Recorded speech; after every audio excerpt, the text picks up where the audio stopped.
Good morning. This is the BLAINESWORLD podcast that can be found each week on Facebook, YouTube, and LinkedIn. You can also listen in on Spotify or Apple Podcasts. You get more information at our website, which is www.blainesworld.net.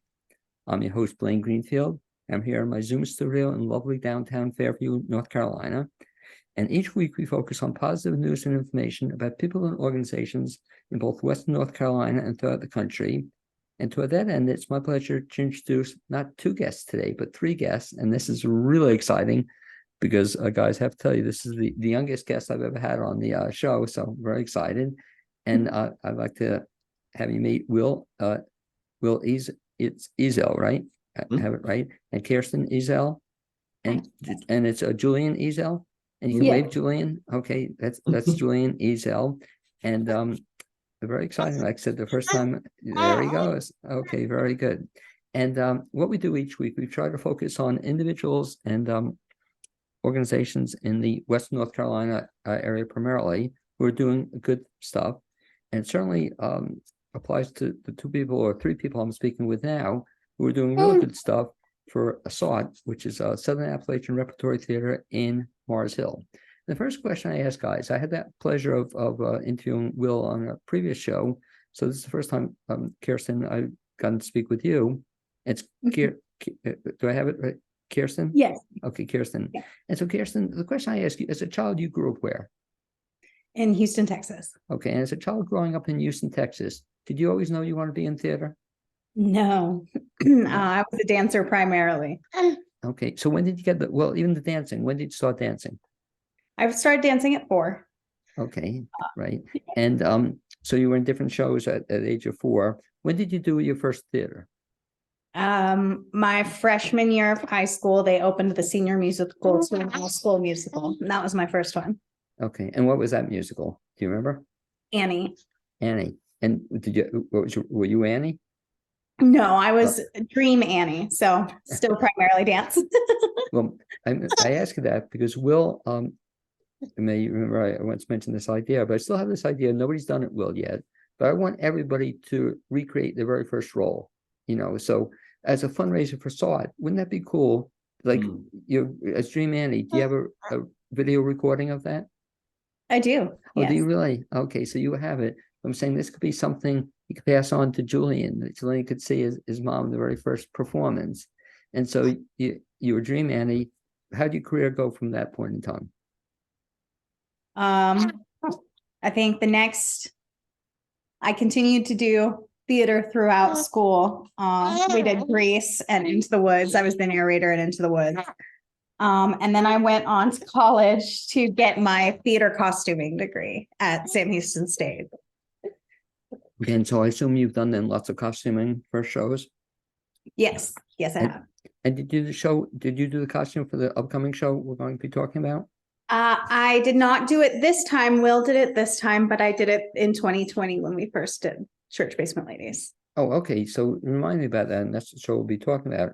So SART did Church Basement Ladies. I'm trying to think how I saw it then. It was a live performance or was it Zoom? It was a live performance. It was before COVID had shut everything down, and in the middle of the run, COVID shut the university down, and so SART got shut down as well. We were actually at the theater getting ready for our performance on Thursday. The second weekend. And now I realize why I didn't see it, because I was in a show during that time as well. And as you said, it only showed right? Yeah, it only showed for 3 performances. So I wanted to see this show, so I'll get a chance to see it now. And so talk a little bit about then this particular show, and we'll kind of rotate between the two of you. You're doing the Church Basement Ladies. And for the benefit of the folks who don't know what the show is about, can you kind of give the Reader's Digest version of it? What's the show about? The church, it's about 4 women who work in the church basement of a Lutheran church in rural Minnesota in the 1960s. And the show also, how did SART choose that particular show? Well, I'm not sure the answer to that, but it's a great fit for SART because. Well, do you think so? Yeah. Yes, because of our audience. We have a lot of audience members who know these church ladies in one fashion or another, no matter what their denomination may be. We've had several church groups that have come to see the show, and they all enjoyed a lot because of that, because it's kind of universal. And if you go to church, you know these ladies. Yeah. And I'm not familiar with it. So tell me a little bit about then, like these ladies. Like, did you grow up in terms of going to church with church basement ladies? Oh yes, my mom was one. We at the First Baptist Church in, I think, Snyder. She worked in the basement of the church as a cook because they would serve lunch on Sunday and then for special events and things like that. And so I remember being down there in the kitchen with her while she was cooking. Do churches still do this? Serve meals on Sundays? I believe so. But Baptist churches? Okay, that's cool. So the show also, we should mention, is kind of like an upbeat show, right? It has music as well. It's a musical comedy. It's very, very funny. A lot of people that have come through the line at the end of the show have said, I didn't know it was going to be so funny. It is very funny. But it's also got a great heart to it. Mm-hmm. Talk about age groups of people see. Is it, would you say it's appropriate for kids, Kyrstin? Yeah, I think so. I think it's for all ages, really. There is one of the ladies is 18, 19, 20, like you see her go to college and get married. So one of the ladies is young, and then the other three range from middle age to elderly. So something you could then bring Julian to. It would be appropriate for him to see it. Times. Oh, has he really? Does he like it, or has he fun with it? Mm-hmm. Yeah, it depends on how fussy he is that day. Okay, so well, it's too bad we don't have a night performance tonight. He seems ready to go for this performance. Oh yeah. And you mentioned, Kyrstin, he just was sleeping, so I guess he got so excited about being on a performance here. This could be his first performance. Heard he could be on TV. Yeah. Also, Whip Kyrstin, around with them. what's cool about this, Kyrstin, too, talk about first. This is the first time you've directed a show? It is, yes. Yeah. And so how do you feel about that? Are you enjoying it? Yeah, I actually really did enjoy it. I told Will the other day that it's a lot like choreography, but more in depth. Okay. Now, have you done choreography before? Oh, yes. Okay. So it's kind of cool. I guess you've done a little bit of everything when it comes to theater. You performed and choreography. Do you have a favorite thing you enjoy doing most? Probably choreography and props. Okay. Because what I find, a lot of directors, they aren't always honest with me about this, but a lot of directors will say they prefer directing to acting. The truth, Will, is they don't want to admit that they don't have to memorize lines that way. So, it's the easy way out. But that's kind of interesting. In terms of SART's direction, or the play itself, you have a very intense schedule in terms of putting on the show. Like, you've been at this, and I'll have Will talk about this as well, because I know, Will, you direct also. You've been preparing for the show for how long? I know Kyrstin's been preparing for the show since January. Realistically, we picked the show. SART picked the show. I would bet about last January of 2022. It was before I was on board there as managing artistic director. But so they because they asked us, the cast, if we would be interested in doing it again in 2021. And I think we all said yes, but one of us had a scheduling issue or lived in a different place. And so we waited to do it till this year. And we did have the whole cast assembled, but one of our cast members got a sort of dream job at Flat Rock Playhouse. And so Kathleen Watson got to go do that there. We would love to see Kathleen. Kathleen, one of my favorite performers as well. Oh, what a shame. But who replaced her in this? Carol Dermott. Okay. And talk a little bit about the cast, and Will, because Carol, I'm very familiar with, very big talent. Who else is in the cast? We have Tabitha Judy as Vivian Snewstad and Delina Hensley as Mavis Gilmerson. And Kaylee Jackson is playing Carol Dermot's daughter, and her character's name is Signe. And then Carol's character's name is Karen. Okay, I understand too. You're in the play as well? Yes, and I play the pastor. Okay. I'm trying to think if that's typecasting or something, or have I ever seen you as a pastor and something else? Yeah, last Oh, I did. I was what? Polo in Hunchback. Yeah, I knew I saw you. So is this now a new thing for you that you need my- a pastor? Yeah, I guess so. But I guess this role is a little bit different than that one. Yeah, I was evil in the last one and tried to at the very beginning. In this one, I'd say pretty good natured. He's a fun character to play. He's kind of happy-go-lucky type guy.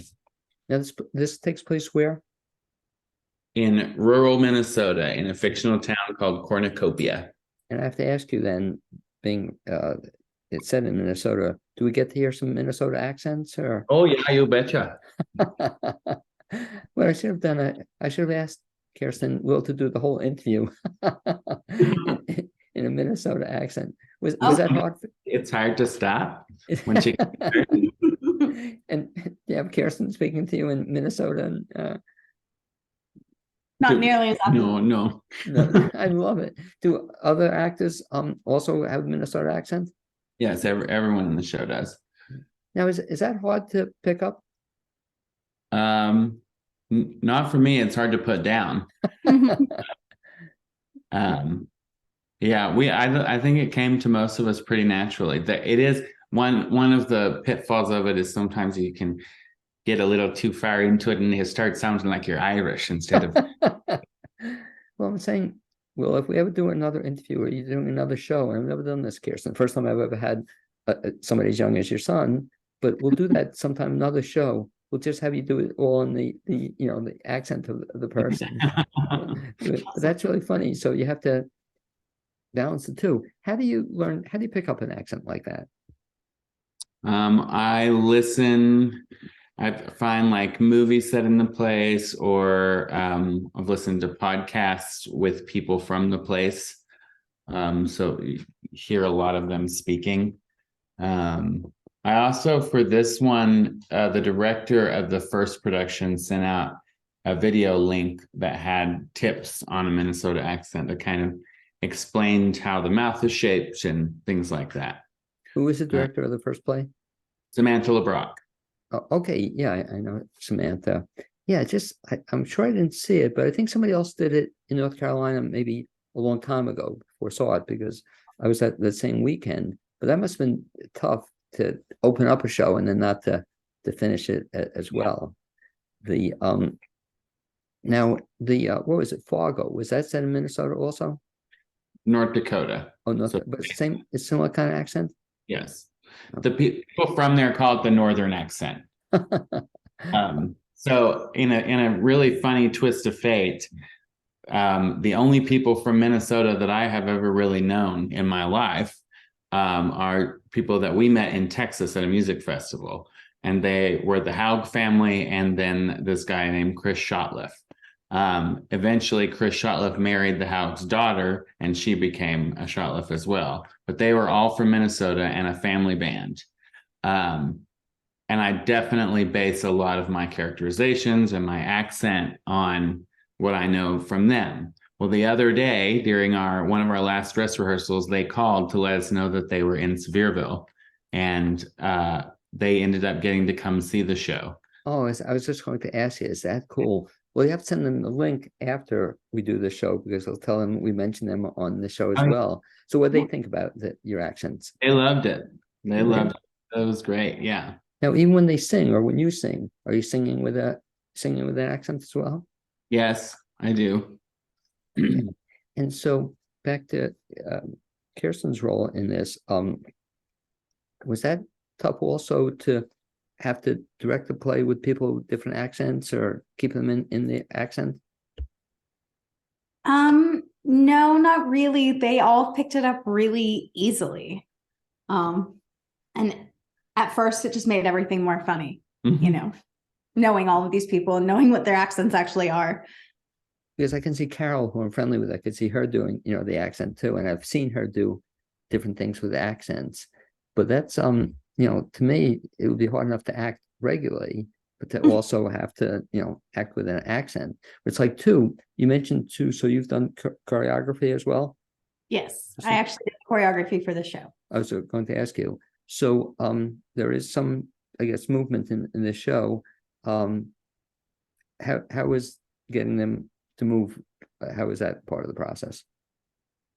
I usually start with choreography first because it tends to be the thing that actors have the hardest time picking up. But all in all, it went really well. I think I had a great dance captain, Virginia Forshee, who is who is one of our interns this year. Okay, because it reminds me of what you said. I was in a musical review several years ago, and it was just a fundraiser, and we had like 3 days to put it on.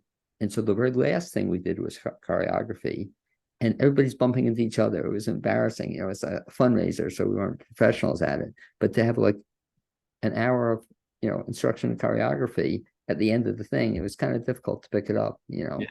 And especially I'm not a dancer. I know it's hard to believe, but I'm not. And so it was just hysterical. Everybody's bumping into each other, all during the time. And I imagine too, Will, even as an actor, do you have a preference as to what kinds of roles you like? Because I've seen you in a very wide range of stuff. Do you like drama, musicals? Do you have a preference? I haven't gotten to do a straight play in a long time. That would be fun. Well, I guess I did Book of Will last year. Right, at heart, right. I forgot about it. Yeah, I do enjoy straight play, and Book of Will especially was a really neat process because so Dylan was the other lead, and Dylan Giles, and he was in Wedding Singer, and Wedding Singer got postponed because we had a COVID outbreak, and that meant that Book of Will got postponed. I remember, yeah. So, and I was working at SART on Wedding Singer with Dylan. And so Dylan and I showed up together. And when we showed up, the cast had already gotten costumes. The set was already there. The blocking was already done. And so it was Dylan and I just had to learn the show really quick. That was a really neat way to do a show, to just show up and have it be ready to go. But as for a preference, I mean, I like to sing. I like to sing a lot. So I like the kind of fantastical world of a musical. Mm-hmm. You sing to Julian? Do both of you sing to Julian? A lot. We both do. Yes. Julian loves me. And do you think he'll be a performer? You said maybe musical aspects? If he so desires, if that is his choice in life, then that's what he can do. He loves He loves what? He loves watching it performance. So Well, and I asked Kyrstin before, but Will, same thing too. As a kid, did you grow up as a performer? Did I? Yes. Both of my parents were some kind of arts majors in college, and did theater in college, and then did community theater while I was a kid. My first show was a show that they were doing, and they needed some extra kids to shoot Super Soakers in. And so I got to do that. That was my first role, was to run in through the radio station set and fire a Super Soaker. And Wait, what was the show? It's a show called Clayville. It was kind of like Greater Tuna, about a small town in Texas. And so your folks had many roles in it. Was that the idea behind it? I specifically remember that both of my parents played the two little old ladies. So my dad was one of the little old ladies and my mom was the other one. And my dad shot a gun on stage. He had a rifle that fired blanks. That's the question. Let me ask Kyrstin, and I'll ask you Will as well. But that must really be tough in terms of doing like 2 shows at once, or even sometimes 3, learning and whatever. What's the most, Kyrstin, you ever did at one time? In role and then rehearsal another. And have you ever done a bunch of them at one time? I think Wedding Singer was the first time that we did 2 things at once. I did we were in Hunchback as we started Wedding Singer, and we were doing costumes for that one.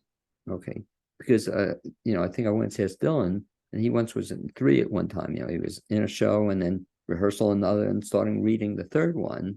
I And think I can top that now. what? Oh, yeah. I said, I think I can top that now. I was in that interview and I couldn't top it then, but I think I can now. Oh, really?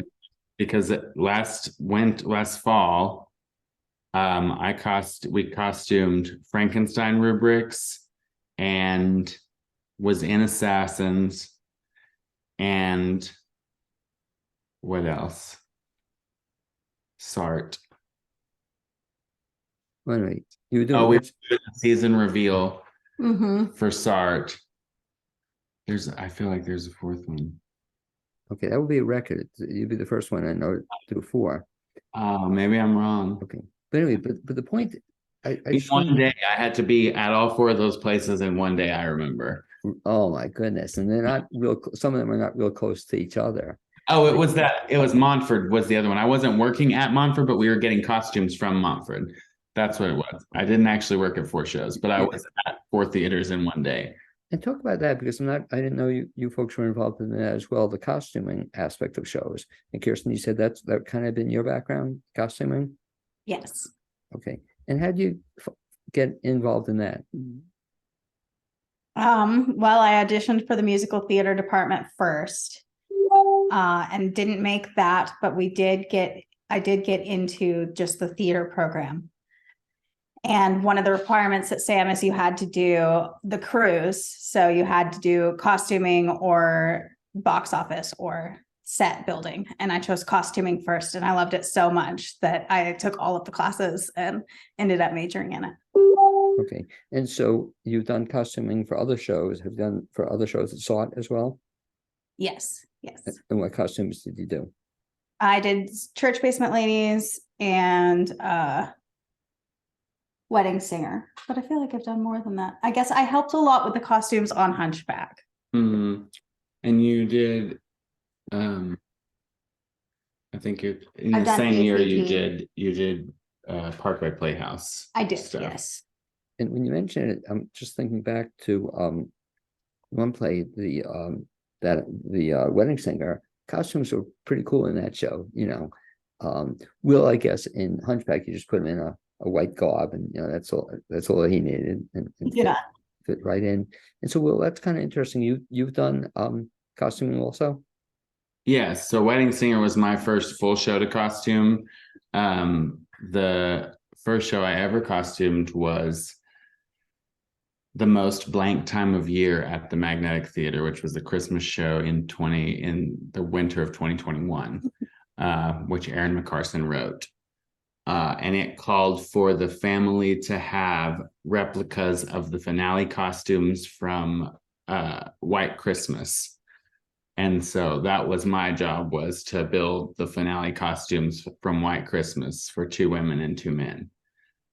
So the Vera Allen and Rosemary Clooney dresses, and then the Danny Kaye and Bing Crosby suits. Well, yeah, unfortunately, I think I missed that one. But let me put you both on the spot too. In terms of working together, you, aside from being married to each other, you also worked together in quite a bunch of shows. Is that a statement? Did you do that before you came to SART as well? Had you worked together? We did Footloose together at ACT, and actually when we met, we did graphic design together. Oh, yeah. And we worked together for about a year. I worked at a graphic company as the art room director, and we hired Kyrstin to work as a graphic designer there. I've always wondered, in terms of acting and directing and performing together, what's it like? In other words, especially Will, having to take direction from your wife, is that a learning experience, or what's that like? It has been for this show for sure, and it's also another interesting part of the dynamic is that I am the managing artistic director at SART, and so like I'm trying to keep the theater brand in mind, but also take direction and be respectful, and it has been a learning experience. You talk about being the artistic director now. Is that the first time you've ever done anything like that as well? Sort of. It's the first time I've done that job, but I've done all of the parts of the job disparately in other jobs. But it's the first time I've worked in any kind of administrative position for a theater, for sure. And for the folks who don't know what a artistic director does in 2.5 hours or less, what's your job entail? Well, so at SART, we have the senior artistic director, which is Chelsea Gaddy, over me, and then I'm the managing artistic director. And what my job entails is managing the day-to-day operations of the theater, and kind of being quality control for the shows that we're putting out, and being the campground counselor for our and I mean it's many things. Well, do you get making sure it goes. you also get a pair of roller skates for doing those many jobs?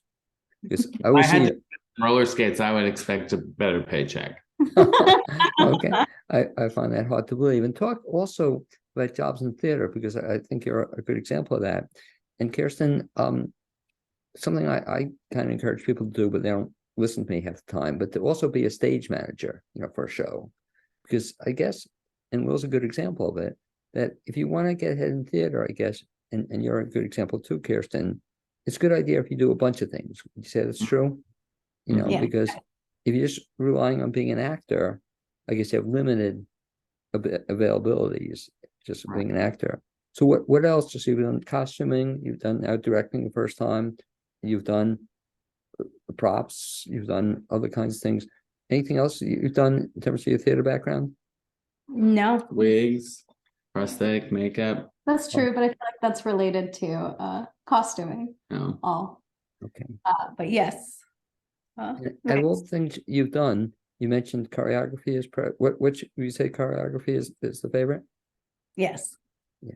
How about also two other things too? I don't know if you had this thought. Fight choreography is all of a sudden a big thing. I guess Magnetic would oftentimes have fight choreography scenes. Have we done any of that at SART? We haven't yet this season, but we will for our last show. It has a big fight. Okay. And then Kyrstin is the regular choreographer, and Jared Schultz and are going to come and do the fight choreography for it and teach our interns a master class in fight choreography. And what's that show? Golden Boy of the Blue Ridge. Oh, that's show where that is. Yeah, but Jared is like the guy for fight choreography. And another position, Kyrstin, I wasn't familiar with, but all of a sudden now a lot of theaters now have, or shows have intimacy. What do they call them? Intimacy coordinators or choreographers? Coordinator, I think, or directors. Yeah. Yeah. Have you been involved in? Have you had any intimacy coordinators in anything at SART? Yes, we had Hannah come teach something, right? It wasn't Hannah. Ethan did it actually. But we did, yes. The scene in Hunchback where I had to physically overpower the actor playing Esmeralda, and yes, we had a intimacy coordinator for that. Did you enjoy playing a villain? I do, but I did not like that scene. I liked all the rest of that show, but I didn't like having to do that scene. I didn't know that scene existed because it's not in the Disney version of the musical. And so I didn't know until we got to rehearsal that I was going to have to do that stuff. And so, didn't enjoy it, but it was helpful for sure to have it be choreographed, all the movements and everything, so that it could kind of be mechanical. So after the show, let's talk a little bit about what's in store for both of you, aside from raising your up-and-coming actor son, Julian. He's been great so far tonight. What's coming down the road for both of you in terms of SART and elsewhere? like after the show? Well, I am teaching some dance classes and I will be eventually going back for my master's. I'm hoping that happens by next year. And mainly SART stuff for me. And the dance classes you're teaching or what? I am teaching ballroom classes, beginner ballroom classes, and hoop dance classes. Very cool. At Marcel? Mm-hmm. Okay. And folks want to get more information about those classes. How do they get it? Well, I imagine we'll have them on our website sometime soon. It's going to be part of our fall programming. Okay, so it'll all come on the SART. And talk a little bit about that as well, Will. So in terms of after the show, you have one more show coming up.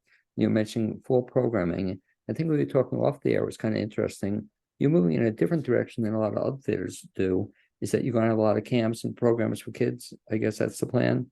We're going to try and develop some kind of after school programming for the fall because our SART season is the summertime. And so our hope is to have some sort of after school programming in the fall and the spring, as well as community adult classes and things like that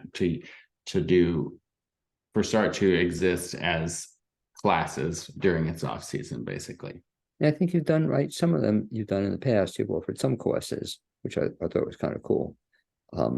So in general, if folks want to find out more about SART specifically, Southern Appalachian Repertory Theater, best bet is to do what? SARTplays.com is our website. We're on Facebook and Instagram as well and TikTok. But our website is, current, and it's where you can buy tickets and find synopses about the shows and see what's coming up, etc. Volunteer. And volunteer, yes. Mm-hmm. Okay, and thanks, Kyrstin, for mentioning that. If folks want to volunteer at the theater, you'll put them to work. What kinds of things do you have your volunteers do? We have them do, it depends on what their talents are. We take people in the costume shop. We take carpenters. We also take people who usher. Mm-hmm. Most of our volunteers volunteer in the form of ushering. Yes. We need volunteers in all departments. Okay. And one of the nice things about being an usher at SART, very impressive, you also get you get to wear a very lovely vest. So it's very cool, and I'll give you a compliment. One other thing that you do, which, I personally enjoy, but talk about this because I just think it's cool that you do it, that after every show, I really like it that you guys come out afterward. Is that kind of a regular thing or is it just an ad hoc basis? Where you come out, people can say hello to you and greet you. Every show I've ever been in at SART, we've done it. And so now we do it. Do you enjoy doing that? Yeah, I love to go meet the people. I think it's cool. Because it used to be, they didn't do that. And I thought it was, or you have to wait by the stage door, and people come out. But it's so nice. You're in the lobby. It's just kind of fun that you get to greet the cast and tell you the great job you do. And anyway, I want to thank you both for being my guests on this Blaine's World podcast. But also, I think if you can tell them tomorrow morning when you see him, you can tell Julian to thank him as well. And I look forward to seeing you. And I'll have you repeat that advice. If they want to see this current show, Church Basement Ladies, best bet is especially to get tickets if they want to go on what performances are really sold out or getting close to sold out. Saturday afternoon is very close to sold out. The Saturday matinee is very close to sold out. Conversely, the Saturday evening has a lot of seats, and we would love for you to come on Saturday evening. Friday evening also has a lot of seats. So if you're trying to choose a night when there's not going to be a crowd, I would choose Friday or Saturday night. And what's so funny, because I think I've told you I love matinees. And usually the matinees aren't, it's not they're well attended, but sometimes they're not well attended, especially a Saturday matinee. Very few people do it. I guess I'll have Kyrstin just one final question for the fact that you have a pretty intense schedule when you're putting on a show. In other words, even preparing for it, how long a period were the rehearsals? How many weeks? 2 weeks. Wow. Other 2 theaters. weeks. Oh, yeah. No, but I mean, that's pretty intense. So for 2 weeks, other theaters have a 6-week window, 8-week window, 10-week window. 2 weeks is pretty intense to get a show ready. And then also, even the performing schedule, how is that, Kyrstin, for your actors to have to do I guess, especially on Saturday, they have to do 2 shows. Is that tough for actors? Yes, absolutely. Yes, it would really be rough. As one of the actors, I can confirm. Yeah. Especially a musical, if I guess you're singing too. But that's a very intense schedule to do 5 shows in a very Thursday, Friday, Saturday, Sunday for a short period of time. And it must be tough too that the show you're only in and out for 2 weeks. And will that, you mentioned the last show of the season, same thing. Will that also be 2 weeks or 3 weeks? We'll rehearse for 2 weeks and then the show runs for 2 weeks. So we start rehearsal tomorrow and we open on July 20th. Okay, that's a very intense performing schedule. And so you're rehearsing, well, you're directing this one, right?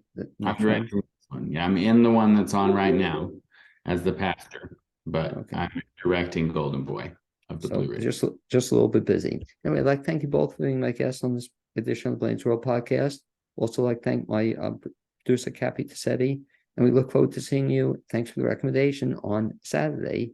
And I'm sure you'll be amazing as always. And Kyrstin, especially to see your directing debut, that's kind of exciting. So I want to say goodbye to you guys. Do me a favor, say goodbye to Julian also, or greet him in the morning. And I'll sign off and say with me 1 second after I sign off. Thanks, guys.